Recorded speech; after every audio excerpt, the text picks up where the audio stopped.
नमस्कार दोस्तों। स्वागत है आपका द न्यूज लॉन्चर की इस बिहार स्पेशल चर्चा में। बिहार स्पेशल चर्चा के पहले मैं अपने दर्शकों को बता दूं कि 4 चुनावी राज्य हरियाणा, जम्मू कश्मीर और फिर महाराष्ट्र और झारखंड के ऊपर ऋषि मिश्रा के साथ हम लगातार चर्चा करते रहेंगे और बीच बीच में इन चुनावी राज्यों में किस प्रकार की राजनीतिक गतिविधियां हो रही है, उन तमाम राजनीतिक संधियों और दुर्विसंधियों पर, तमाम घालमेल, गठबंधन, लठबंधन, सब पर चर्चा करते रहेंगे। जमीनी हालात की भी चर्चा करेंगे। लेकिन फिलहाल आज हम चर्चा बिहार की ही करते हैं, क्योंकि बिहार की चर्चा में सबसे पहला मुद्दा भारत सरकार के रोल बैक का, जी हाँ, नरेंद्र मोदी सरकार के यू टर्न का। क्योंकि नरेंद्र मोदी सरकार ने लेटरल एंट्री के मुद्दे पर यूपीएससी को चिट्ठी लिखी है, प्रधानमंत्री कार्यालय में राज्य मंत्री जितेंद्र सिंह ने चिट्ठी लिखी है और लेटरल एंट्री वाले नोटिफिकेशन को वापस लेने का फैसला लिया है। लेकिन जितेंद्र सिंह ने यह नहीं बताया कि 2017 से 2023 के बीच में जो 52 लोगों की लेटरल एंट्री केंद्र सरकार में महत्वपूर्ण पदों पर की गई है, क्या उसको भी वापस लिया जाएगा? उसमें भी आरक्षण की प्रक्रिया का पालन नहीं हुआ, उसमें भी सोशल जस्टिस के मूलभूत सिद्धांतों की अवहेलना की गई। और क्या उन सारे मानकों को देखते हुए क्या उन सबको एक साथ डिसमिस कर दिया जाएगा जिनकी लेटरल एंट्री कराई गई है 2017 से 23 के बीच में? और वो तब कराई गई है जब आरक्षण के मानक संविधान में उसके कई सालों पहले से मौजूद है। चाहे वो ईडब्ल्यूएस का आरक्षण हो, चाहे वो मंडल कमीशन वाला ओबीसी का आरक्षण हो, चाहे वो एसटी एसटी का आरक्षण हो। तो एक साथ कई महत्वपूर्ण सवाल आज के जितेंद्र सिंह के पत्र के बाद खड़े हो गए हैं। ये बात भी बिल्कुल सही है कि इसके पीछे बिहार के राजनीतिक दलों, जनता दल यूनाइटेड और राष्ट्रीय जनता दल और एनडीए की सहयोगी चिराग पासवान की पार्टी के द्वारा दर्ज कराए गए विरोध की भी बड़ी भूमिका इसलिए क्योंकि जनता दल यूनाइटेड के महासचिव केसी त्यागी ने एक बड़ा विचित्र सा बयान आज दिया। उन्होंने कहा कि लेटरल एंट्री के प्रस्ताव को विपक्ष मुद्दा बना देगा और राहुल गांधी पिछड़ों के हीरो बन जाएंगे। मतलब उन्हें लेटरल एंट्री पर आपत्ति नहीं है। उनके बयान से तो यही लगता है कि उनका ऑब्जेक्शन, उनका उनका कंसर्न जो है, उनका उनके लिए चिंता का विषय वो सामाजिक न्याय नहीं है, बल्कि केसी त्यागी के लिए चिंता का विषय राहुल गांधी पिछड़ों के हीरो बन जाएंगे, ये उनके लिए चिंता का विषय है। तो क्या नीतीश कुमार ऐसे लोगों को अपनी पार्टी में बर्दाश्त करेंगे? कई सारे सवाल खड़े होते हैं। उपेंद्र कुशवाहा राज्यसभा पहुंचेंगे, नहीं पहुंचेंगे? मामला अधर में लटकता हुआ दिख रहा है, क्योंकि बिहार के राजनीतिक हालात में जनता दल यूनाइटेड एक कदम भी पीछे हटने को तैयार है। तो चलते हैं सीधे ऋषि मिश्रा जी के पास। ऋषि मिश्रा जी, बहुत बहुत स्वागत है आपका। सीधे सीधे हमारे दर्शकों को बताइए कि ये लेटरल एंट्री पर जो केंद्र सरकार ने कदम पीछे खींचने का फैसला लिया है, ये पीछे कदम खींचने के फैसले के पीछे क्या बिहार से आने वाले सहयोगी दलों और उत्तर प्रदेश में जिस प्रकार से संविधान बचाओ और अखिलेश यादव का पीडीए मुद्दा बना हुआ था, क्या इसने बीजेपी को मजबूर कर दिया है? और जब मजबूर कर दिया है तो 2017 से 23 के 6 सालों में जो 52 लोगों को लेटरल एंट्री के माध्यम से बहाल किया गया है, कोई आरक्षण नहीं दिया गया, तो क्या उन सबको केंद्र सरकार डिसमिस करेगी? उनको डिसमिस करने का फैसला कब लिया जाएगा? देखिए, इस विषय को लेकर एनडीए में मतांतर थी। कल आपने चिराग पासवान के भी बयान देखा होगा, तमाम ऐसे नेताओं का बयान देखा होगा जिसका लेटरल एंट्री को लेकर एक अलग अपना मत था। लेकिन मैं ये मानता हूं कि ये एनडीए में जो मतांतर है उसको लेकर या उससे जोड़कर इसकी जो वापसी हो रही है, उसको उससे जोड़कर न देख के आप देखिए कि राहुल गांधी ने जिस प्रकार से प्रेशर बनाया है। देखिए, केसी त्यागी का बयान ठीक है, सामाजिक न्याय की जो लड़ाई लड़ने वाली पार्टी है, नीतीश कुमार की जो सामाजिक लड़ाई लड़ने के लिए जाना जाता है, उस हिसाब से केसी त्यागी का बयान यदि देखें तो गलत है। लेकिन केसी त्यागी ने ये बात बिल्कुल सही कहा है कि राहुल गांधी या तमाम विपक्षी पार्टियों के तरफ से जिस प्रकार से जोरदार हमला बोला गया, चाहे वो राहुल गांधी हो, चाहे मल्लिकार्जुन खड़गे हो, मायावती हो, चाहे अखिलेश यादव हो, तमाम ऐसे नेताओं ने लेटरल इंटरिंग में जिस प्रकार से रिजर्वेशन का अनदेखा किया जा रहा था, तो उसको मैं समझता हूं कि कहीं न कहीं विपक्ष का एक बड़ा दबाव और केसी त्यागी के बयान को यदि डिकोड करें तो यह बात बिल्कुल सही है कि यदि इस मामले को जल्द से जल्द यदि क्लियर नहीं किया जाता, इस मामले को लेकर एक स्टैंड बीजेपी नहीं लेती, तो आगामी चुनावों में इसका बड़ा नुकसान उठाना पड़ता है। आप समझ सकते हैं कि चिराग पासवान की क्या हैसियत है। नहीं, मैं आपके सामने दो चीजें रखता हूँ ऋषि जी, मैं दो तो बातें महत्वपूर्ण है। मैं कंप्लीट कर लूं। 5 सांसदों वाली पार्टी चिराग पासवान कृपा पात्र, नरेंद्र मोदी के कृपा पात्र से चुनाव जीत के आए हैं। यदि नरेंद्र मोदी उनको अपने पार्टी में स्थान नहीं देते, एनडीए में स्थान नहीं देते, हालांकि उनका एक सामाजिक आधार है, उनके वो चिराग पासवान ने भी इस लैटरल इंटरिम को लेकर उन्होंने जोरदार विरोध किया। तो आप समझ सकते हैं कि राहुल गांधी, देखिए मानिए या ना मानिए, गोदी मीडिया तो नहीं मानती है इस चीज को, लेकिन राहुल गांधी ने एक ऐसी लाइन खींच दी है, ऐसा एक नैरेटिव वो उन्होंने गढ़ दिया है, जिससे कहीं ना कहीं नरेंद्र मोदी का जो एक करिश्मा है, नरेंद्र मोदी का एक करिश्मा जो माना जाता था, उसको उन्होंने हिला कर रख दिया है। जी आप कुछ कह रहे थे? जी मैं ये कह रहा हूं, आप केसी त्यागी की भाषा देखिए। केसी त्यागी के बारे में मैं बता दूं कि केसी त्यागी जनता दल यूनाइटेड में शरीर से है, आत्मा से है या नहीं है सभी जानते हैं। उनके बेटे भारतीय जनता पार्टी में है, बीजेपी में है उनके बेटे, जैसे यहां तक मेरी जानकारी है। जनता दल यूनाइटेड में रहकर राष्ट्रीय महासचिव बने हुए हैं, political adviser to the national president Nitish Kumar के राजनीतिक एडवाइजर हैं। और उनका बयान आ रहा है, उस बयान को देखिए जो जनता दल यूनाइटेड के मिजाज से, उसकी राजनीतिक धारा से मेल ही नहीं खाता। वो बयान ये है, मतलब मैंने जब वो बयान देखा तो मुझे हंसी आई, क्योंकि केसी त्यागी ने विरोध ही नहीं किया इलेक्शनल एंट्री का। उनको सीधे कहना चाहिए कि सामाजिक न्याय के सिद्धांतों के, मूलभूत सिद्धांतों के विरोध में है और जितनी जल्दी इसे वापस लिया जाए। और जनता दल यूनाइटेड इसकी कड़ी निंदा करती है लेटरल एंट्री के प्रस्ताव की। आप देखिए, मैं आपको याद दिला दूं, ये लाइन नहीं कहा, उनकी चिंता है कि राहुल गांधी हीरो बन जाएंगे। भाई ये कौन सा मुद्दा हो गया? मतलब आप दिल से नहीं बोल रहे हैं, आप सिर्फ विरोध करने के लिए खाना पूरी कर रहे हैं कि जल्दी कीजिए नहीं तो राहुल गांधी हीरो बन जाएंगे। क्या करें, हम भी तो यही चाहते हैं कि लेटरल एंट्री हो, लेकिन वो हीरो बन रहा है, इसलिए इसको वापस ले लीजिए। मैंने शुरू में ही कहा, एज ए पार्टी के सीनियर नेता, एज ए पार्टी के प्रिंसिपल नेशनल जनरल सेक्रेटरी का ये बयान यदि है तो वो सही नहीं है पार्टी के पॉइंट ऑफ व्यू से। लेकिन जो हकीकत है यही है कि राहुल गांधी ने जिस प्रकार से प्रेशर बना दिया है, राहुल गांधी ने जिस प्रकार से इस मुद्दे को उठाया है, जिस प्रकार से राहुल गांधी हमलावर थे नरेंद्र मोदी के इस डिसीजन को लेकर, केंद्र सरकार के इस डिसीजन को लेकर, कहीं ना कहीं केसी त्यागी ने जो बयान दिया है वो बिल्कुल सही है। लेकिन मैं आपके बात से भी सहमत हूं कि आप जेडीयू को रिप्रेजेंट कर रहे हैं, उस जेडीयू को रिप्रेजेंट कर रहे हैं जो सामाजिक न्याय लड़ने के लिए जाने जाते हैं। सामाजिक न्याय के लिए नीतीश कुमार ने कई ऐसे डिसीजन लिए। बिहार में देखें, यदि बिहार सरकार नहीं, देखिए ऋषि जी सीधी बात है, जनता दल यूनाइटेड हो, राजद हो, जनता दल सेकुलर हो, समाजवादी पार्टी हो, या जो भी पार्टियां जनता दल से निकली है, इन सब की पॉलिटिकल लाइन तो वीपी सिंह वाली है, सामाजिक न्याय वाली। बिल्कुल। अब उस पॉलिटिकल लाइन के उलट जाकर केसी त्यागी ये बात कह रहे हैं, तो क्या नीतीश कुमार केसी त्यागी को कारण बताओ नोटिस जारी करेंगे? क्या इस तरह के बयान के लिए केसी त्यागी को पार्टी से निष्कासित किया जाएगा?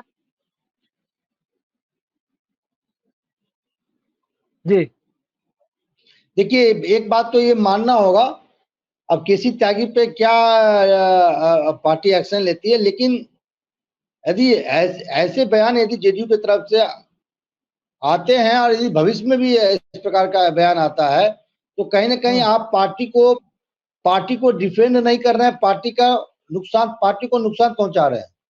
आपने बिल्कुल सही कहा, चाहे राजद हो, जेडीयू हो, चिराग पासवान की पार्टी हो, इनका जो मुख्य एजेंडा है, इनकी जो पहचान है सामाजिक न्याय की है। और कल मैं डिबेट में था, 5 बजे डिबेट में था, आपसे मैंने इसको लेकर चर्चा भी की थी, और मुझे आश्चर्य लगा, कल देर शाम में चिराग पासवान का बयान आया है। कल लोजपा के राष्ट्रीय प्रवक्ता हमारे साथ डिबेट में थे, एक एक न्यूज चैनल के शाम के 5 बजे वाले डिबेट में, उसमें वो लेटरल इंटरिंग का वो सपोर्ट कर रहे थे।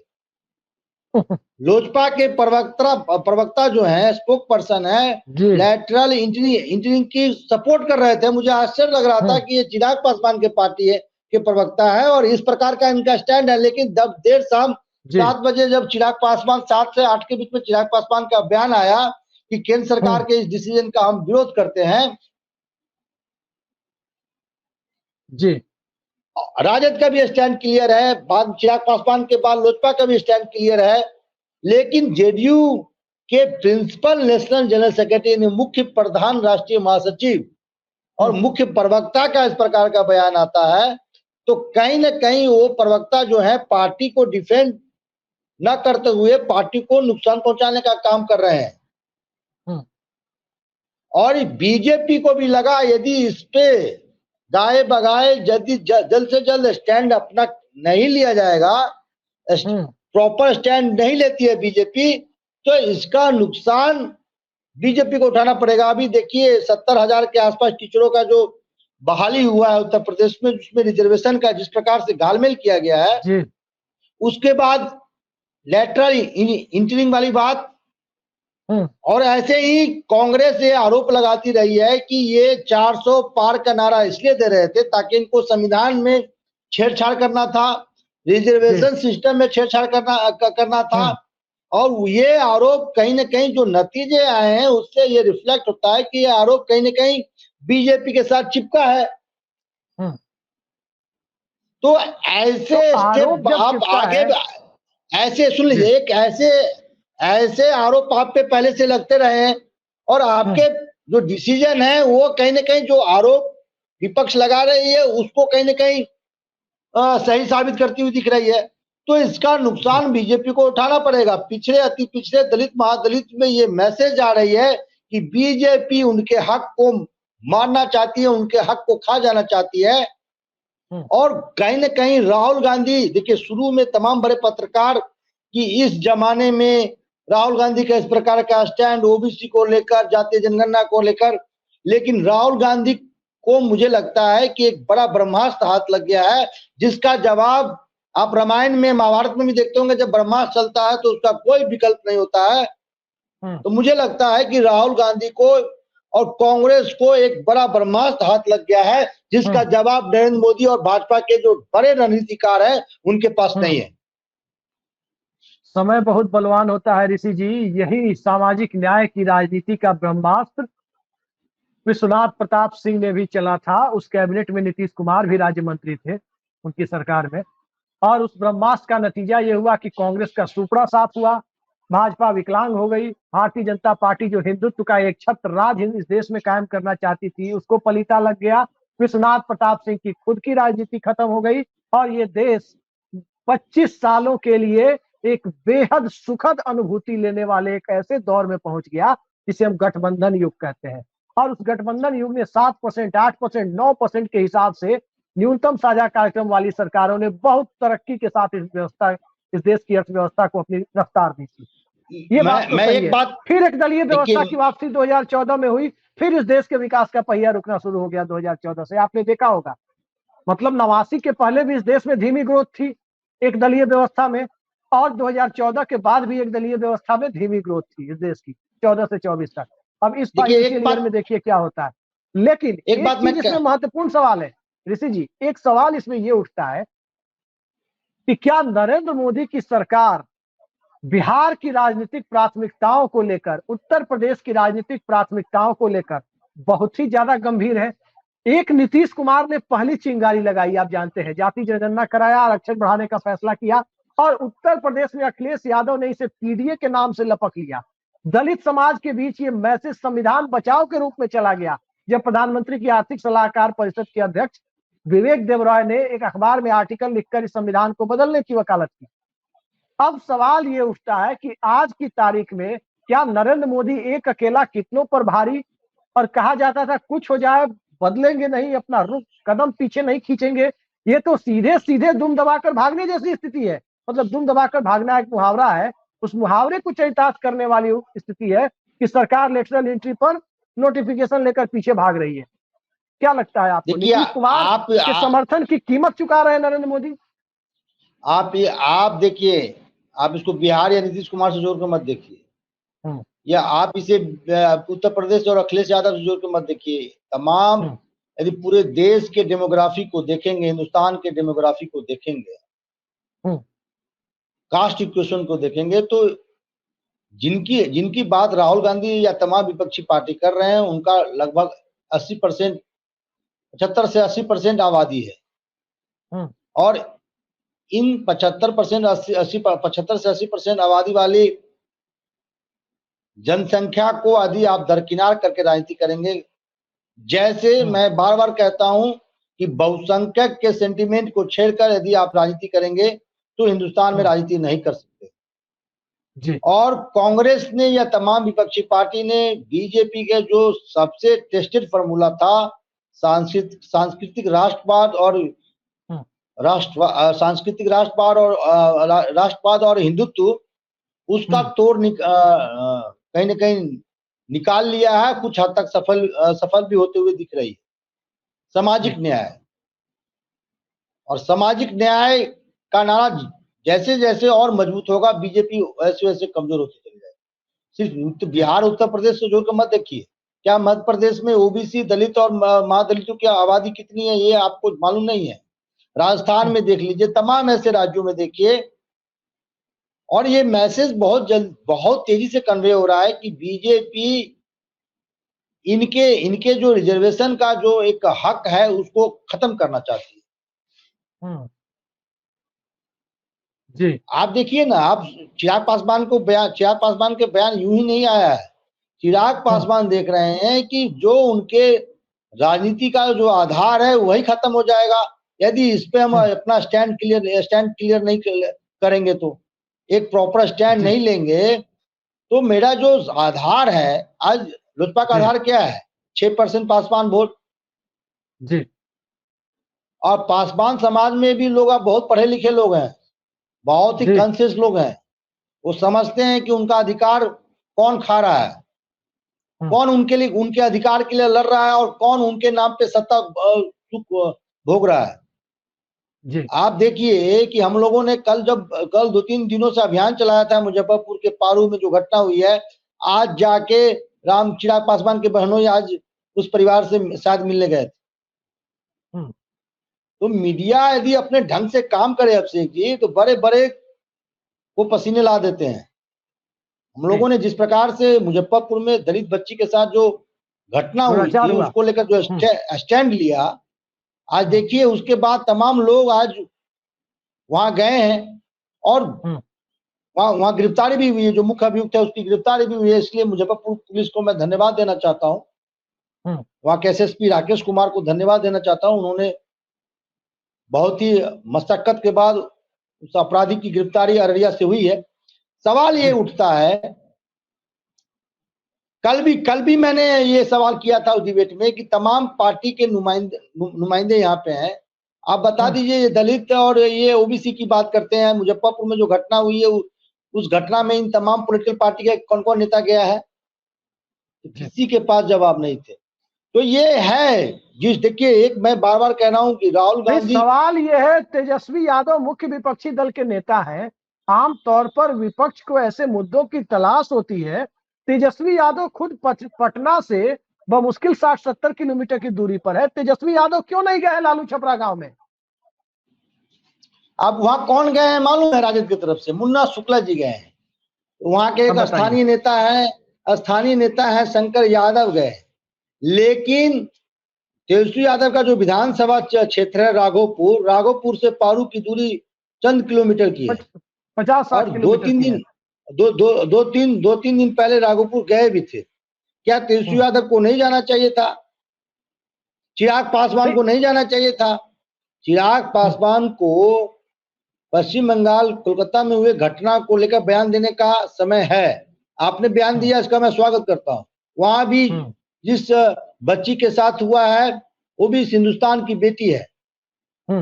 कहीं भी इस प्रकार का, हिंदुस्तान के किसी भी कोने में इस प्रकार की घटना होगा, उतने ही जोरदार ढंग से आवाज उठाने की जरूरत है। ऋषि लेकिन जी हाजीपुर वैशाली की दूरी देख लीजिए, पटना से और उस पारू की दूरी देख लीजिए। तो ये सिर्फ कहने की बात है। और मैं ये बात ये जरूर कहना चाहूंगा कि कांग्रेस के पास जो वो फेविकॉल सूख गया था जिससे जनता अट्रैक्ट होती थी, वो नया फेविकॉल सामाजिक न्याय के रूप में कांग्रेस को मिला है।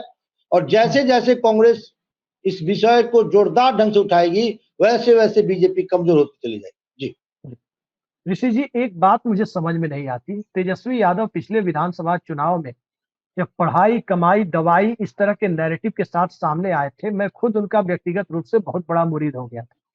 मुझे लगा कि कोई भी राजनेता बिहार में कम से कम जाति, धर्म, संप्रदाय से ऊपर उठकर इस तरह की बातें तो कर रहा है कि यहाँ पर वाकई जो जनता के मूलभूत मुद्दे हैं, पढ़ाई, दवाई, कमाई, यानी शिक्षा, स्वास्थ्य और प्रति व्यक्ति आय। कमाई मतलब प्रति व्यक्ति आय, रोजगार, नौकरी। ये बातें जब तेजस्वी यादव करते थे तो मुझे लगा कि बिहार में वाकई कोई चंद्रबाबू नायडू टाइप कोई नेता आ रहा है जो अपने राज्य के लिए, तरक्की के लिए आगे बढ़ता हुआ दिखाई देगा। लेकिन धीरे धीरे वो स्पार्क कम होने लगा। अब तेजस्वी यादव की स्थिति बिहार में ये दिखाई देती है कि चाचा की कृपा से वो चाहे तो चाचा उन्हें नेता विपक्ष बना दे, चाचा उन्हें अपनी कैबिनेट में डिप्टी सीएम बना ले। इतनी बड़ी घटना, दुराचार की इतनी बड़ी घटना हो गई पारू में। पटना से महज 70 किलोमीटर की दूरी है, लगभग 70 किलोमीटर की। इतनी बड़ी घटना हो गई, तेजस्वी यादव वहां उस लालू छपरा गांव में नहीं पहुंचे। लालू यादव के बेटे लालू छपरा गांव जाने से ही चक रहे हैं। क्या इसे राजनीति करेंगे तेजस्वी यादव? और क्या इस राजनीति से बिहार की सत्ता उन्हें मिल जाएगी? हेलीकॉप्टर में मछली खाना ठीक है, हेलीकॉप्टर में मछली खा रहे थे, बहुत अच्छी बात है। लेकिन पारू जाने में उन्हें क्या दिक्कत थी? चिराग पासवान को क्या दिक्कत थी? दलित की राजनीति करते हैं, दलित परिवार की बच्ची के साथ हुआ, क्या दिक्कत थी उन्हें पारू जाने में? चिराग पासवान बैठ करके यहाँ पर फौज खास के पास अगस्त क्रांति मार्ग पर मंत्रालय में बैठते हैं, उसके बाद जाते हैं तो हाजीपुर से घूम के चले आते हैं। ये कौन सी राजनीति ये लोग कर रहे हैं? और तो बिहार के मुख्यमंत्री नीतीश कुमार, उनको भी क्यों छोड़ा जाए? आज वो वैशाली का दौरा कर रहे हैं, वैशाली स्तूप पर निरीक्षण करने पहुंचे हैं। कुछ कंस्ट्रक्शन चल रहा है, कह रहे हैं जल्दी जल्दी बनाइए, दलाई लामा तभी आएंगे। तो दलाई लामा आएंगे उसकी चिंता है। और वहां से वैशाली से 20 किलोमीटर की दूरी पर वो नहीं जा रहे हैं। न्यूज लॉन्चर के दबाव, न्यूज लॉन्चर ने जैसे इस मुद्दा को उठाया, उसके बाद तमाम बड़े नेता जो हैं, चाहे वो स्थानीय सांसद हो, चाहे वो जनक राम हो, चाहे वो चिराग पासवान के बहनोई हो, चाहे वो मुन्ना शुक्ला हो, या तमाम ऐसे नेता उस पीड़ित परिवार से मिलने जाते हैं। लेकिन सबसे बड़ा दुर्भाग्य ये है कि जो मुजफ्फरपुर के प्रभारी मंत्री हैं, 15 अगस्त को झंडा तोलन करने मुजफ्फरपुर आते हैं, लेकिन मुजफ्फरपुर हेडक्वार्टर से पारू की दूरी मात्र चंद किलोमीटर की है। लेकिन विजय सिन्हा उस लालू छपरा में पीड़ित परिवार से मिलना मुनासिब नहीं समझते हैं, एक बयान देना भी मुनासिब नहीं समझते। हालांकि 15 अगस्त से पहले उन्होंने कहीं एक ऐसा बयान दिया था, लेकिन मुजफ्फरपुर आते हैं, उस परिवार से नहीं मिलते हैं। एक, तेजस्वी यादव नहीं जाते हैं। 2, नीतीश कुमार आज वैशाली में है, जाते हैं नहीं जाते हैं ये पता नहीं। नंबर 3, चिराग पासवान का नहीं जाना। जीताराम मांझी जो महादलित कहते हैं कि महादलितों का मैं नेता हूं, आपको इनको महादलितों का वोट चाहिए। महादलित समाज इनको स्वर्थ से अर्श तक पहुंचा दिया, इनके बेटे को मंत्री बना दिया दलित महादलित समाज ने, इनको केंद्रीय मंत्री बना दिया, इनको सीएम बना दिया। लेकिन जब महादलित परिवार की किसी बेटी अबला के साथ इस प्रकार की घटना होती है तो 2 शब्द कहना मुनासिब नहीं समझते हैं जीताराम मांझी। तो आप समझ सकते हैं ये किस प्रकार की राजनीति कर रहे हैं। नंबर 1। नंबर 2, आपने चिराग पासवान के, तेजस्वी यादव की बात की। 2020 में मैं वो उन लोगों में से हूं जिन्होंने 2020 में एबीपी न्यूज के कार्यक्रम में तेजस्वी यादव की प्रशंसा की थी कि उन्होंने एमवाई में एक और वाई जोड़ा है, और वाई है यूथ का। जिस प्रकार से वो रोजगार के मुद्दे को जिस प्रकार से वो उठा रहे हैं, तो एमवाई में एक और वाई जोड़ दीजिए, एमवाई स्क्वायर। उस प्रोग्राम में ये कीर्ति झा आजाद से लेके केसी त्यागी, अलका लामा, तमाम बड़े नेता थे। लेकिन तेजस्वी यादव का माइनस पॉइंट ये है कि तमाम इन चीजों के घोषणा के बाद जब वो हरा झंडा ऐसे से घुमाते हैं, तो ए टू जेड की जो बात करते हैं, हाँ वो गमछा ऐसे से, हरा गमछा ऐसे से घुमाते हैं, देखा होगा आपने। तो ए टू जेड की बात एमवाई तक फिर सीमित हो जाती है। आप एक तरफ गमछा ए टू वाले जेड की नेता बात करते हैं, ऋषि जी एक तरफ गमछा वाले सुन जी गमछा एक तरफ वाले आप नेता एक और गमछा वाले पत्रकार, मैं फिर कहता हूं, गमछा वाले नेता और गमछा वाले पत्रकार, इन दो लोगों से आम जनता बच के रहना चाहती है। शुरू में भौकाल बड़ा काट देते हैं लोग, बाद में पटरी पर आ जाते हैं। बाद में जनता समझ जाती है कि इनकी असलियत देखिए कि घोर जातिवाद का पुट चाहे गमछा वाले नेता हो या गमछा वाले पत्रकार हो, दोनों में होता है। जी देखिए ए टू जेड की बात करते हैं, लेकिन लास्ट में वो गमछा घुमा देते हैं। गमछा घुमाने का तात्पर्य क्या है आप समझते हैं, ज्यादा बताने की जरूरत नहीं है। और 2020 को मैं थोड़ा याद आपको कराना चाहता हूं कि तेजस्वी यादव का कैंपेन अपने हाई मोमेंटम पे था। एक बयान ने उनके पूरे खेल को बर्बाद कर दिया। याद होगा बाबू साहब वाला बयान। क्या जरूरत है ऐसे बयान देने की। और तेजस्वी यादव इन दिनों जिन लोगों से घिरे हुए हैं उनका कोई जनाधार नहीं है। आप बताइए संजय यादव कितने वोट दिला पाएंगे, मनोज झा कितने वोट दिला पाएंगे, आप बता दीजिए ना। इनके जो रणनीतिकार है, शक्ति यादव खुद चुनाव हार चुके हैं जी। और आपके जो पुराने नेता हैं जो महादलित को रिप्रेजेंट करते हैं या किसी समाज को रिप्रेजेंट करते हैं, उनका कुछ न कुछ सामाजिक आधार है, उनको आप दरकिनार कर रहे हैं। जैसे आप श्याम रजक को देख लीजिए। तो इन चीजों का ख्याल तेजस्वी यादव को रखना होगा, लचीला रुख अपनाना होगा, लोगों के से संवाद करना होगा।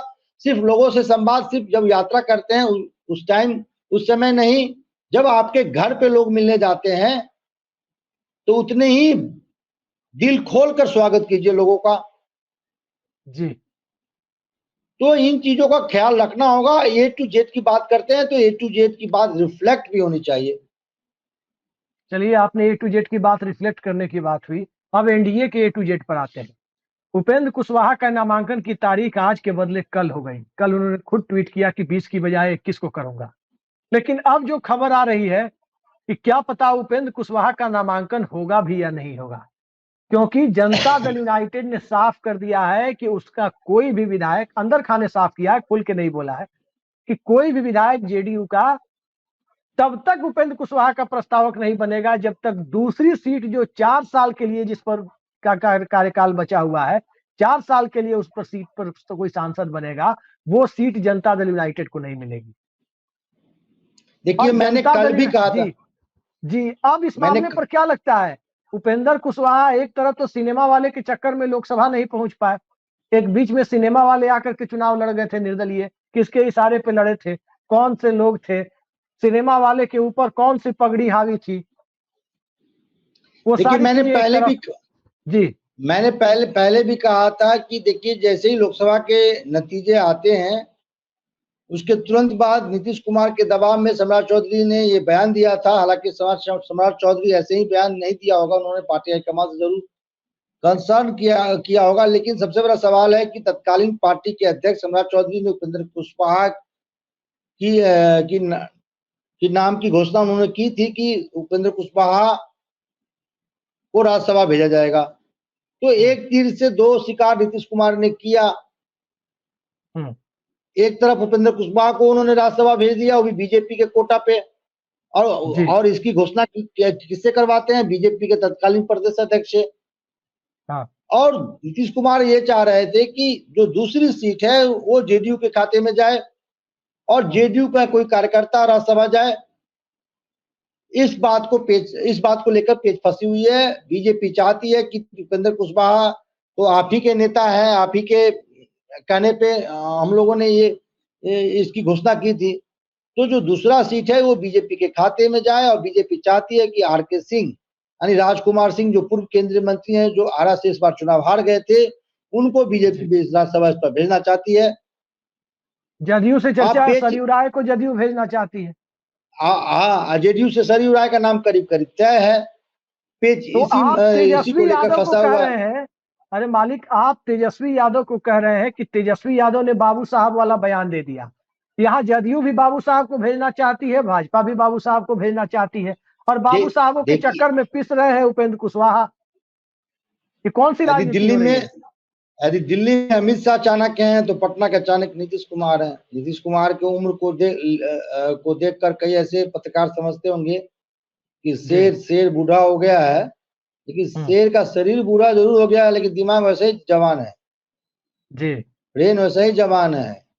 एक तीर से कई शिकार करना चाहते हैं। ऋषि जी, बीजेपी के लोग हम लोगों से एक तीर से वो कई शिकार करना चाहते हैं। नो डाउट नीतीश कुमार के संबंध नरेंद्र मोदी से हैं, लेकिन अमित शाह से बेहतर नहीं है। और सरयू राय किसके आंखों में खटकते हैं? अमित शाह के आंखों में खटकते हैं। सरयू राय किसको हराए थे? अमित शाह के शिष्य रघुवर दास को हराए थे। तो एक तीर से कई शिकार नीतीश कुमार करना चाहते हैं। झारखंड में पार्टी को मजबूत करना चाहते हैं, बीजेपी को चिढ़ाना भी चाहते हैं, और बीजेपी पर दबाव बना के एक तरफ उपेंद्र कुशवाहा को भी वो भेजना चाहते हैं, और ये मैसेज देना चाहते हैं कि मेरे ही दबाव में उपेंद्र कुशवाहा को भेजा गया है, ताकि कुशवाहा समाज में एक ये मैसेज जाए कि आज भी कोई सर्वमान्य नेता है समाज का तो वह नीतीश कुमार है। तो आप समझ, नीतीश कुमार का जो ब्रेन है। ऋषि जी, आप ब्रेन की बात कर रहे हैं। बीजेपी के नेता अक्सर हम लोगों से कोई टक्कर नहीं जब भी कहीं इंडिया इंटरनेशनल सेंटर या कहीं मुलाकात हो जाती है, सेंट्रल दिल्ली में कहीं, या किसी फंक्शन में मुलाकात हो जाती है भाजपा के शीर्षस्थ नेताओं से, एक ही बात कहते हैं कि अरे आपके राज्य के जो मुख्यमंत्री हैं उन्हीं का किया धरा है कि 240 पर हम लोग हैं। एक नेताजी से मैंने पूछा, टॉप के लीडर है बीजेपी के, नाम नहीं लेंगे, उन्होंने कहा सारी माचिस मारने का काम तो नीतीश कुमार ने ही किया है। मैंने पूछा कौन सी माचिस उन्होंने मारी है, बताइए, कहाँ माचिस लगा दी? उन्होंने कहा कि जाति गणना करके राहुल गांधी को मुद्दा उन्होंने थमाया, आरक्षण बढ़ाने की बात करके पिछड़े दलितों की आकांक्षा को उन्होंने बढ़ाया, और उनके बढ़ाने के बाद अखिलेश यादव ने उठा लिया पीडीए, और उनके बढ़ाने के बाद उधर संविधान बचाओ का मुद्दा एक अलग रूप में सामने आ गया। तो सब दोष अंदर खाने तो सब नीतीश कुमार को ही भाजपा वाले देते हैं। इंडिया वाले नीतीश कुमार को ही दोष देते हैं कि इन्हीं की वजह से आज नरेंद्र मोदी की सरकार है। ये नहीं गए होते जनवरी में भाजपा के साथ तो आज नरेंद्र मोदी की सरकार नहीं होती। तो सबका दोष नीतीश कुमार के ऊपर आ रहा है। तो नीतीश कुमार की राजनीति आगे कहां जाएगी? अब सब मत का खेल दोनों तरफ से हो रहा है। गठबंधन भी है, लठबंधन भी है। सामने गठबंधन है, पर्दे के पीछे लठबंधन है। आप पूछिए कैसे? ये अशोक चौधरी और उनकी जो पुत्री ने जो मिलकर किताब लिखा है और जिस प्रकार से विमोचन किया गया है, उसके पर्दे के पीछे की जो स्टोरी आप भी जानते हैं, दर्शक भी जानते हैं जी। उस प्रोग्राम में कोई जेडीयू के बड़े नेता या कोई मंत्री या सांसद थे? एक दो बेचारे थे भी, तो वो मंच पे नहीं थे। बाद में सुनने में आया, जैसा चर्चा है जी कि नीतीश कुमार की तरफ से उनको डांट लगाया गया है। आप उस प्रोग्राम के जो तमाम नेता हैं, तमाम जो गेस्ट आए थे, उनके भाषण को कंक्लूड कीजिए। इस प्रकार से नीतीश कुमार को लेकर कहा जा रहा था जैसे नीतीश कुमार की विदाई एक तरह से तय हो गई हो। जो विदाई भाषण होता है, आपने देखा होगा, कॉलेज में देखा होगा, स्कूलों में देखा होगा कि जब से एक हमारे किसी प्रधानाचार्य की का ट्रांसफर हो जाता है एक स्कूल से दूसरे स्कूल में, एक कॉलेज से दूसरे कॉलेज में, तो विदाई भाषण दिया जाता है कि इन्होंने स्कूल कॉलेज के प्रिंसिपल रहते हुए इन्होंने ये काम किया था। आप देख लीजिए, गवर्नर से लेके तमाम जितने जो वहां पे जो गेस्ट आए थे, वो ऐसे भाषण दे रहे थे जैसे नीतीश कुमार की राजनीति पारी खत्म हो गई हो और एक विदाई समारोह को संबोधित कर रहे हो। तो स और मात का खेल दोनों तरफ से चला जा रहा है। और उसमें देखिए शीर्षक क्या है किताब का, बिहार का गांधी। क्या आप नीतीश कुमार को बिहार तक सीमित करना चाहते हैं? नहीं, गांधी कह के गांधी सत्ता की लड़ाई में नहीं थे। क्या इनको मार्गदर्शक मंडल में धकेलने का इशारा कर रहे हैं आप? बिल्कुल बिल्कुल।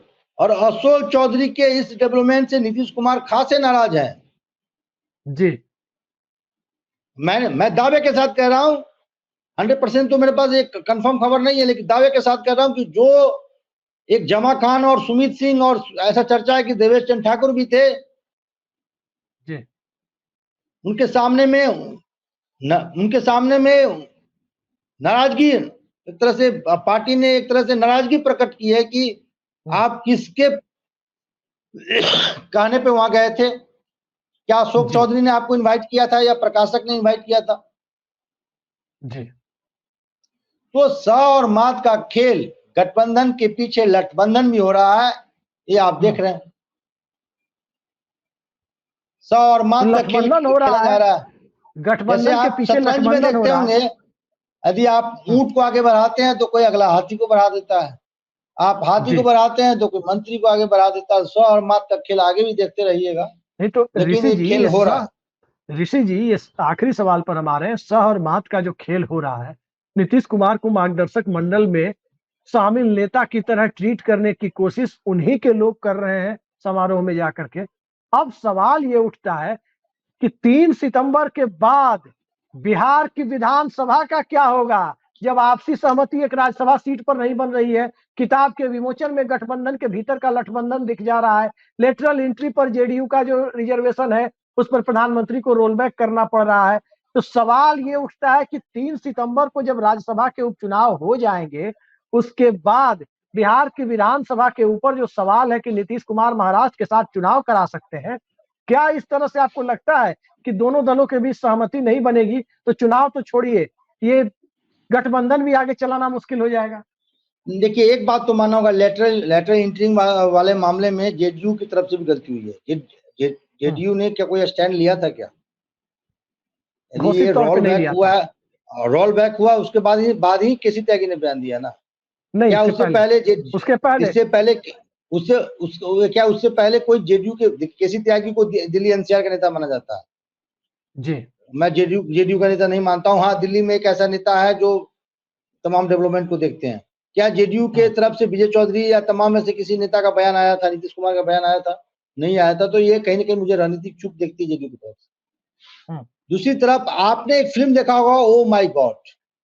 ओ माई गॉड में परेश रावल को एक शहीद करके और उनके नाम पे मंदिर बनाने का प्रयास किया जाता है, और परेश रावल इन तमाम चीजों को देख रहे होते हैं।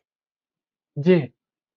तो जो तमाम साधु संत जो थे, जो परेश रावल को शहीद करना चाह रहे थे, तो आप समझ लीजिए ये साधु संत लोग कौन है और नीतीश कुमार कौन है।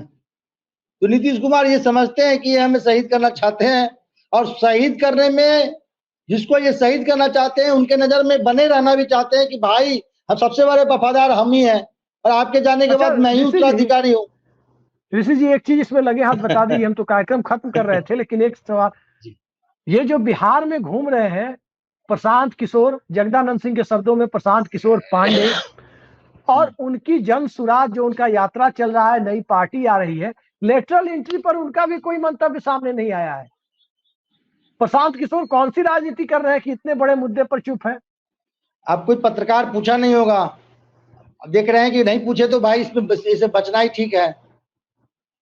आप कोई पूछ देगा, आप देखेंगे, आप वो देख रहे हैं बीजेपी ही रोल बैक कर रही है, तो आप कुछ स्टैंड ले लेंगे।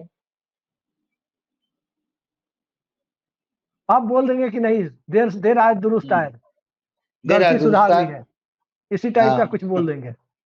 चलिए, देर आए दुरुस्त आए, हम देखते हैं कि बिहार की राजनीति में एक स्टोरी और बता दूं, थोड़ा दो मिनट लूंगा आपका, 2 मिनट नहीं 1 मिनट लूंगा।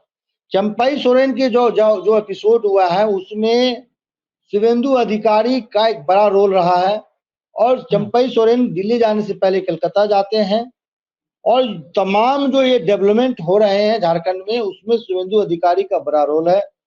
लेकिन चंपई सोरेन को तब झटका लगा जब वो जिस 6-7 विधायकों के बल पे ये ड्रामा कर रहे थे, उसमें से अधिकतर विधायक जो है फिर से हेमंत सोरेन के संपर्क में आ गए हैं, और वो किसी भी सूरत पे पार्टी नहीं छोड़ना चाहते हैं।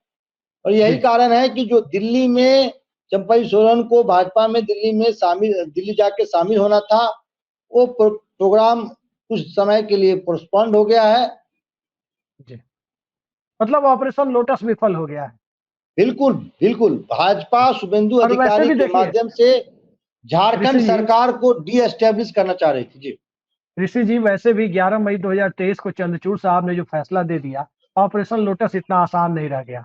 विधानसभा अध्यक्ष को अब कोई नोटिस दे करके उनको मामले से दूर नहीं कर सकता है। स्पीकर तो रविन्द्रनाथ महतो हैं, वो जेएमएम के हैं, और जब तक स्पीकर पार्टी के दलीय मामलों में उनकी प्रतिबद्धता बतौर विधायक, उनकी प्रतिबद्धता जेएमएम के साथ है, तब तक विधानसभा में ऑपरेशन लोटस की गुंजाइश 0 हो जाती है। हिमाचल के मामले में आपने देखा, एक असफल कोशिश बीजेपी ने की, स्पीकर ने सैबोटाज कर दिया। 6 विधायक बेचारे कुछ ही महीने हुए थे विधायक बने हुए, भूतपूर्व विधायक हो गए, वहां उपचुनाव भी हो गया। तो अब कोई इस तरह से संभव नहीं है कुछ चीजों को कर लेना, लेकिन हाँ, बिहार की पार्टियों के राजनीतिक दबाव ने और नरेंद्र मोदी की सियासी मजबूरियों ने लेटरल एंट्री पर इस मामले को लेकर सरकार को पीछे हटाने का फैसला किया है।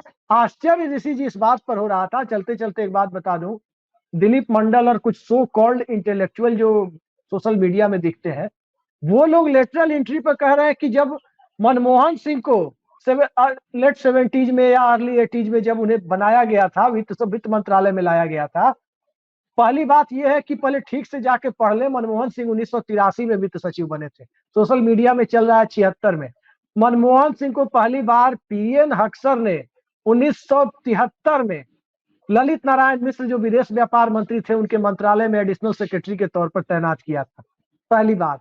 दूसरी महत्वपूर्ण बात कि इस तरह के कुपड़ और अज्ञानी लोग जो बोल रहे हैं मनमोहन सिंह के बारे में, पहली बात यह कि सामाजिक न्याय की राजनीति आज जिस लेवल पर हो रही है 1990 के बाद हो रही है, क्योंकि 90 के पहले ओबीसी वाले भी जनरल में काउंट होते थे, क्योंकि ओबीसी को आरक्षण तो 1990 में और 1993 में जाके लागू हुआ फैसला। तो ये अनपढ़ और कुपढ़ लोग जो बातें कर रहे हैं कि 76 में या 80 में या 83 में मनमोहन सिंह को लाया गया, वो कौन सा लेटरल एंट्री था। तो सबसे पहले इस तरह के लोगों को, मतलब कहा जाए कि बौद्धिक रूप से दिवालिया लोगों को जाकर के ये पढ़ना चाहिए कि ओबीसी को आरक्षण कब मिला था, तब जाकर के वो बात करें। कल तक भाजपा के तमाम बड़े नेता और जो अपने आप को बहुत पढ़े लिखे इंटेलेक्चुअल मानते हैं, अश्विनी वैष्णव, इसको लेकर बड़े बड़े तथ्य और बहुत बड़े बड़े रीजन बता रहे थे। आज भाजपा को क्या हो गया? कल ही मैंने कहा, वही जानते हैं।